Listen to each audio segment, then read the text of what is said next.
అందరికీ నమస్తే అండి. ఇవాళ పచ్చిరొయ్యలు శనగపప్పు కూర ఎలా వండాలో చూపిస్తానండి.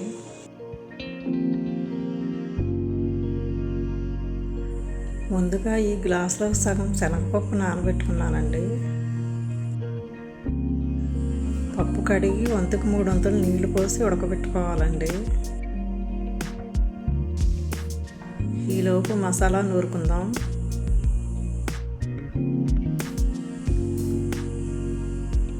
పప్పు ఉడికిపోయిందండి, దించేసుకుందాం. స్టవ్ మీద గిన్నె పెట్టుకుని 3 చెంచాలు నూనె పోసుకోవాలండి. నూనె కాగిందండి. ఇప్పుడు ఉల్లిపాయ ముక్కల్లో కొంచెం ఉప్పు వేసి వేయించుకుందాం.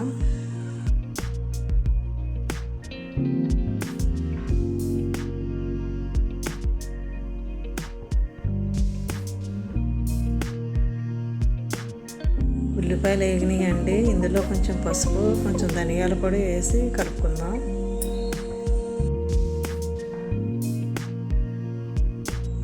ఇప్పుడు 2 చెంచాలు కారం వేసుకోవాలండి.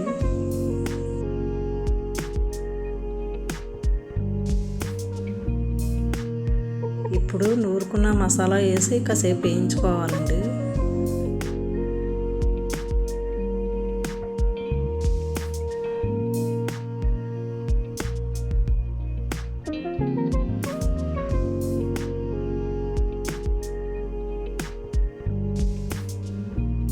ఇందులో పచ్చిరొయ్యలు వేసుకుని బాగా కలుపుకోవాలండి.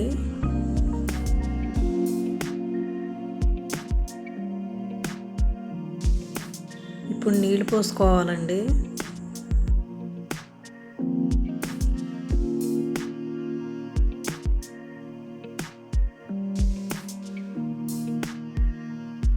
ఇందులోనే 2 పచ్చిమిరపకాయలకు చీల్ చేసుకోవాలండి.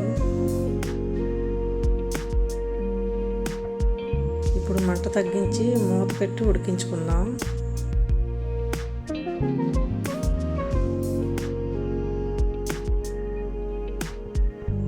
కూర సగం ఉడికాక ఇందులో ఉడికించిన శనగపప్పు వేసుకోవాలండి.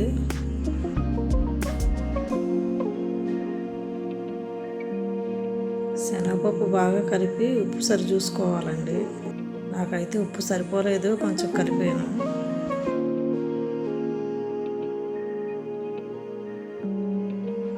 ఇప్పుడు మంట తగ్గించి మూత పెట్టి ఉడికించుకుందాం.